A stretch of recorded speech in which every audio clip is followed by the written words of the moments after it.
Thanks for staying with us. Welcome to the News at 5 on Channels Television. I'm Joka Rogers. Here are the news reports we're tracking for you at this hour. Presidential candidate of the Nigeria Democratic Congress, NDC, Mr. Peter Obi, has challenged all presidential candidates in the 2027 election to defend their records, credentials and policy plans before Nigerians, urging voters to demand evidence rather than promises. Speaking at his GRA residence in Onitsha, Anambra State, while formally flagging off his campaign, Mr. Obi said the election must be about competence, accountability, and a clear plan to reset Nigeria and move it from consumption to production. Mr. Obi, who is running alongside former Kano State Governor Senator Rabiu Kwankwaso, urged candidates to engage voters directly and reject campaigns driven by proxies, propaganda, ethnicity, and religious bias. He cited poverty, food insecurity, displacement, unemployment, poor infrastructure, unreliable electricity, and the high cost of doing business among the challenges confronting Nigerians.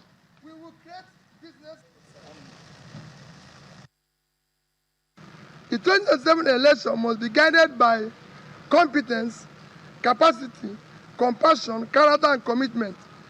Our campaign will focus on urgent concerns of Nigerians and not on ethnicity or religion. Nigerians must reject and disregard any campaign driven by propaganda.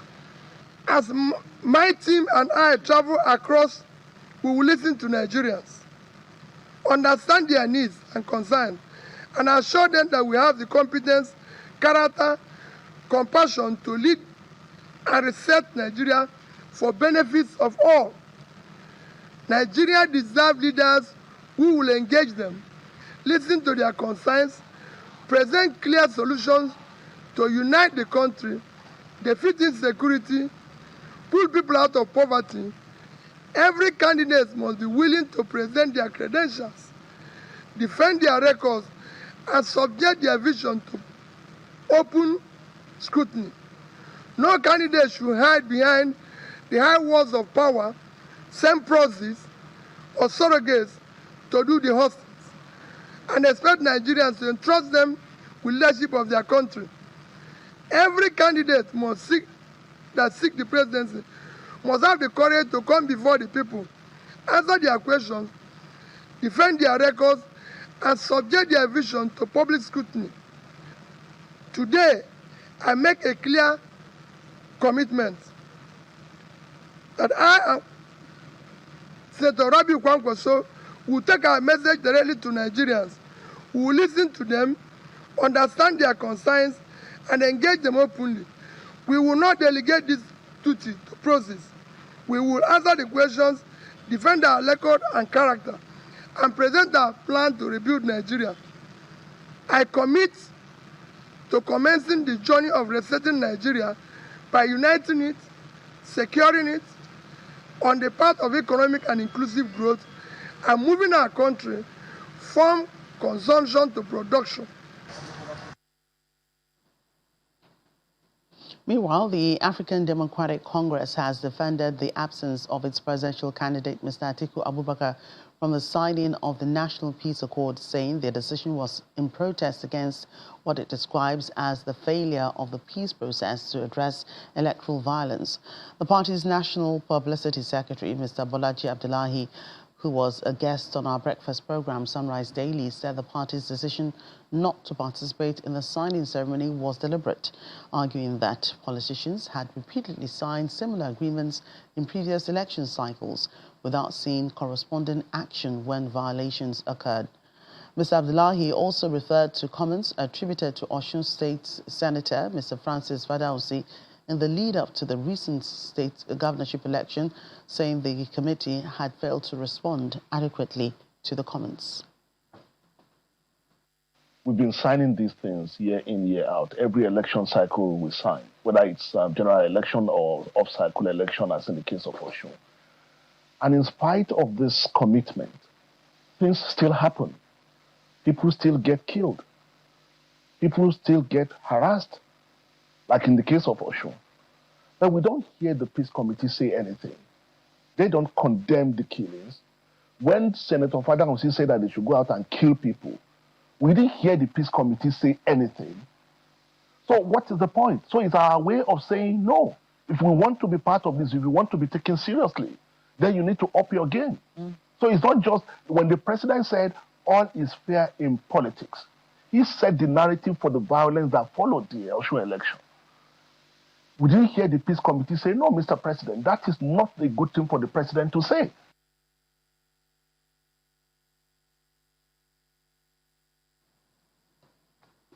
The Adamawa state government has flagged off the presidential and National Assembly campaigns, urging people to vote for candidates of the All Progressives Congress at all levels in the 2027 general elections. Addressing supporters at the Government House in Yola, the state capital, the Deputy Governor, Professor Kaletapwa Farauta, appreciates the policies and programs of the federal government. According to her, the campaign flag-off is an opportunity to appreciate President Bola Tinubu for setting Nigeria on the right track of progress and development.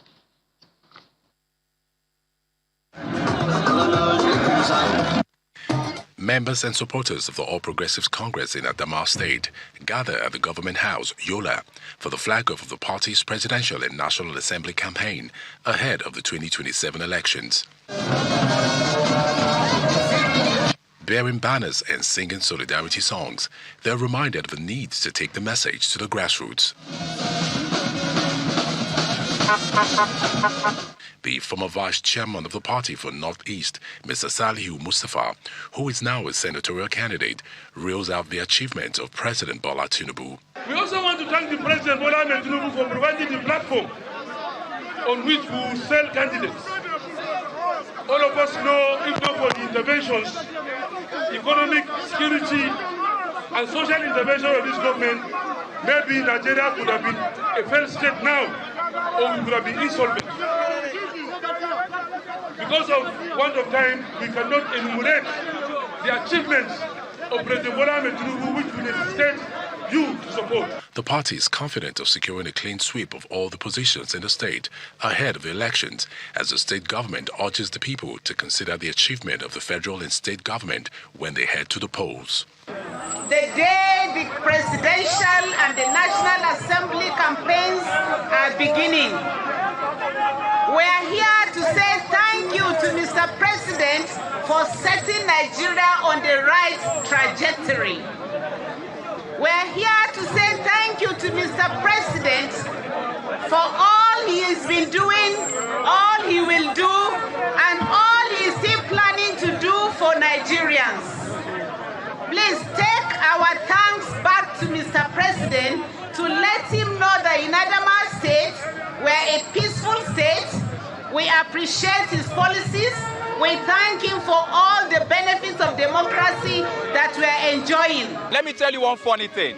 The man in Osun was very smart, and I give it to him. He presidentially, you know what, endorsed the president before his election. What did you expect?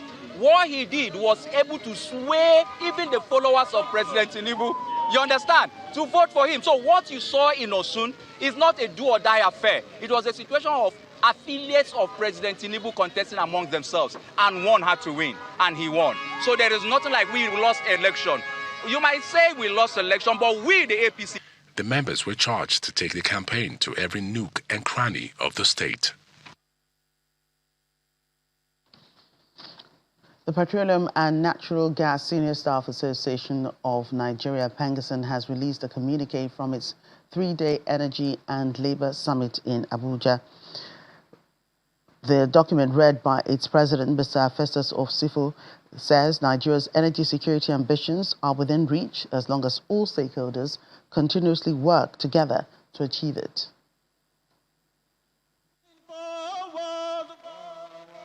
Following 3 days of brainstorming sessions at the 5th edition of the PENGASSAN Energy and Labour Summit, the union has released its findings. President is standing no.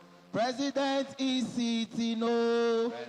The president of PENGASSAN, who read the outcomes, has a message for industry players. The summit observed that Nigeria possesses enormous gas resources with over 215 TCF of proven reserves, but continue to face significant challenges in converting these resources into reliable energy, industrial growth, and economic prosperity. It called for an integrated national approach to gas development, encompassing upstream supply, processing facilities, pipeline storage, LNG, LPG, and CNG infrastructures, alongside commercially sustainable gas pricing, bankable offtake arrangements, and credit-worthy customers. The summit consequently called for deeper and more structured collaborations among government regulators, NNPC Limited, operators, investors, organized labor, and host community in resolving industry bottlenecks and accelerating investment and production. Mr. Osifo, who is also addressing his last summit as president, equally has a message for the incoming executives of PENGASSAN. PENGASSAN should continue to protect the legitimate interests and welfare of its members, while also promoting productivity, professionalism, and the sustainability of the enterprises in which we work. They should strengthen its role in promoting continuous dialogue, early resolution of disputes, skills development, and knowledge transfer. It should also remain actively engaged in discussions on the future of petroleum industry, investment, energy transition, and employment. At the end of this 3-day summit, several recommendations were made in the communique, but key amongst them is the training and retraining of workers, as well as adherence to regulatory frameworks in line with global best practices. Daily Omoyeni, Channels Television News.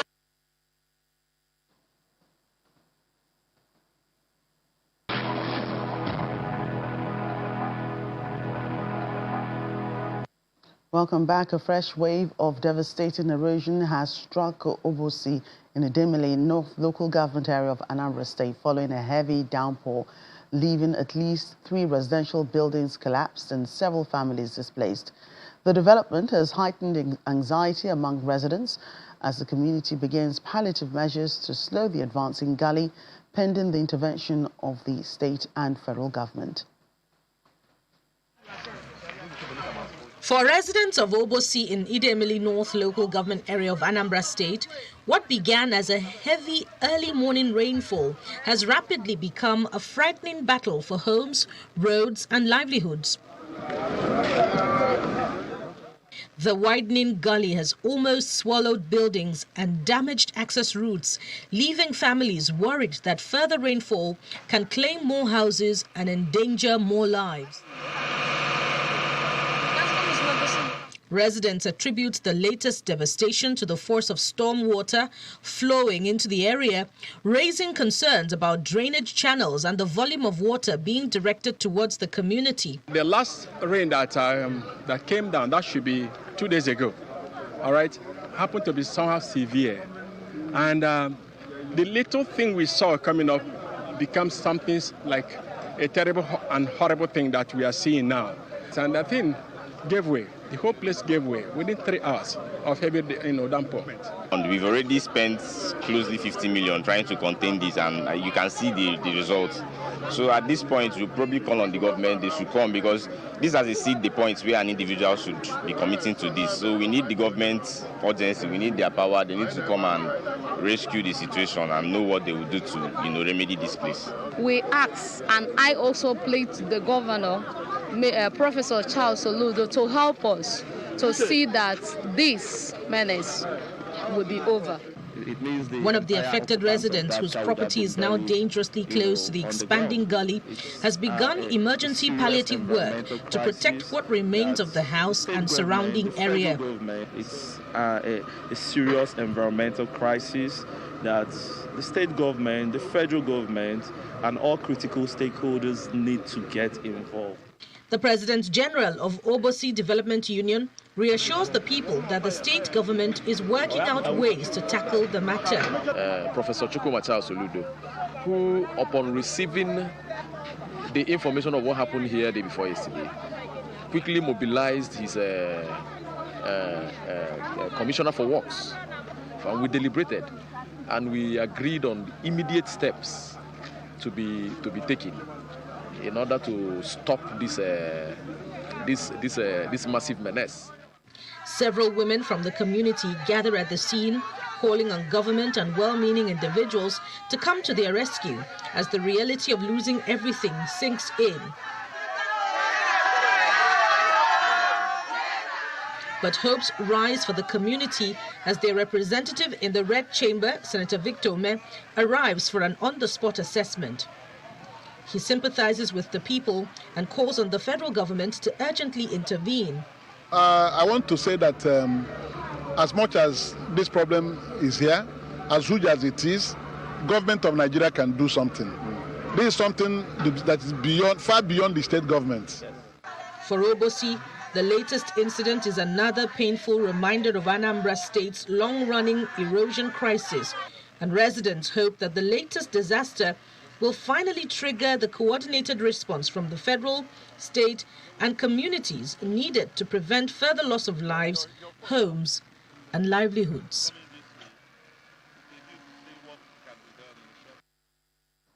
We're in Ebonyi State now, where the government and Nigeria's Security and Civil Defense Corps have declared a total ban on illegal mining across the state. In a joint enforcement push announced in Abakaliki, authorities are also cracking down on intentional damage of public property, warning contractors to strictly follow state laws or face prosecution. The battle line has been drawn on illegal mining in Ebonyi State as the NSCDC command headquarters in Abakaliki announces a full-scale crackdown on unlicensed extraction, revenue leakage and infrastructure damage. It's a direct warning to artisanal miners and unregistered buyers operating without official state authorization. From today henceforth, illegal mining will be strictly banned. If you're an illegal miner, relocate from Ebonyi State. And those artisanal miners who think they can take laws into their hand, is going to be a thing of the past from today. The marketers, the buyers, who don't have the requisite licenses, authorizations to go into buying and selling in Ebonyi State, should be guided. If you're caught, you face the full wrath of the law from today henceforth. We are working with the locals, we are working with the state government, and we're working with other sister agencies to make sure that this does not happen again from today. Commandant of the NSCDC in Ebonyi State, Francis Nadi, also extends the security mandate to critical infrastructure, warning construction contractors against damaging underground telecommunication cables and public utilities during roadworks. Contractors in these states who are used to vandalize and destroy fiber optics materials used for telecommunications should henceforth cease. If you're a federal government contractor, there are requisites, there are very, very necessary procedures you must undertake. These underground cables connect all of us. And in the course of carrying out your business as a contractor, you destroy them, we'll hold you accountable for vandalization and destruction, and you'll be charged accordingly. We are working with the Ministry of Works, state and federal, to make sure that due diligence is done. For the Ebonyi State government, the mineral sector remains the state's primary non-oil revenue source, and the Ministry of Solid Minerals has set up a specialized task force working in direct partnership with the NSCDC to enforce compliance. We have agreed to the fact that the federal government, Federal Ministry of Solid Minerals, gives license, but you cannot operate with impunity here. That is why we in the Solid Minerals currently are also taking it very seriously. The issue of pit recovery. Those who mine the pits must have a plan to recover the pits. We can no longer accept a situation where miners mine, cut away with their billions, and then left the pits uncovered. We can no longer control that, all in the name of making profit to the detriment of our people. Authorities urge host communities to support security agencies by reporting unauthorized mining sites and utility vandalism to local law enforcement. More security matters. 39 suspects have been arrested by police in Lagos State for alleged offences ranging from vandalism, armed robbery, cultism and diversion of goods in a major offensive against vandals targeting newly installed infrastructure along the Lagos-Calabar Coastal Highway. 12 suspects were intercepted and exhibits recovered. Speaking with journalists over the arrest, the Lagos State Commissioner of Police, Tijani Fatai, explained that the suspects were caught after removing metals along the highway. The Lagos end of the 700-kilometer stretch Lagos-Calabar Highway, one of the flagship infrastructure projects of President Bola Tinubu's administration and one of Africa's most ambitious road infrastructure projects, crossing through 9 coastal states. Months into approval for usage, some of its major infrastructure are set to be disappearing to the hands of vandals. At this joint briefing by the Lagos State Police Command and the Federal Ministry of Works, they speak of the level of damage already done to the federal government project, which cost over 15 trillion naira. Between that January and now, we have 1,800 of this manhole that have been stolen, 1,800 of it. And what they do, what these funders, what they do is to break the concrete cover and remove the reinforcement that is in it. With determination, many of them have been arrested, and some of them have even been charged to court. While those we are seeing here are those that are yet to be charged with court, because we are still investigating the activities in order to get to the root of their matter. Speaking during the inspection of recovered vandalized items, they warned that no act of vandalism will henceforth be tolerated along the axis. We have declared war with them. We are not going to rest on our horse. The CP is here. They are determined to help us. We also have the Coastal Guards which recently launched. They are ready to fight this battle. The command will continue to work closely with the Ministry of Works and other relevant stakeholders to strengthen the protection of critical infrastructure and ensure that ongoing developmental projects are adequately secured. All suspects will be subjected to diligent investigation, and those found culpable will be prosecuted. The police adds that tougher measures will be applied along the corridor as arrangements have been made to prosecute the suspects, while the exhibits will be released to the Ministry of Bonds.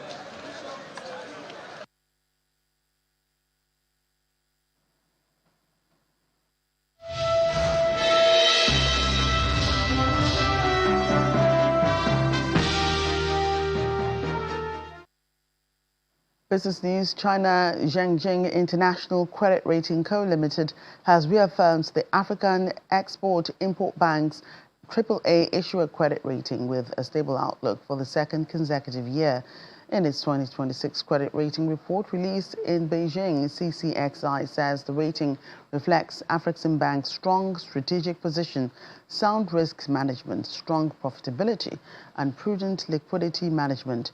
The agency also highlights the bank's very high coverage of current assets against short-term debt, saying these strengths continue to support its overall credit profile. CCXI expects the rating to remain stable over the next 12 to 18 months. Afreximbank's Managing Director for Treasury and Markets, Chandi Wenbungu, says the reaffirmation underscores the bank's financial resilience and ability to mobilize capital from diverse funding markets while supporting its mandate across Africa.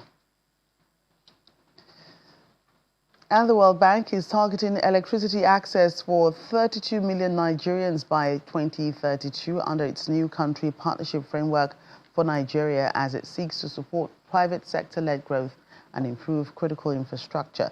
The 6-year framework covering 2026 to 2032 places expanded energy access along its key development priorities. The plan also targets broadband connectivity for 58 million people, improved health and nutrition services for 40 million, and support for 9.5 million farmers.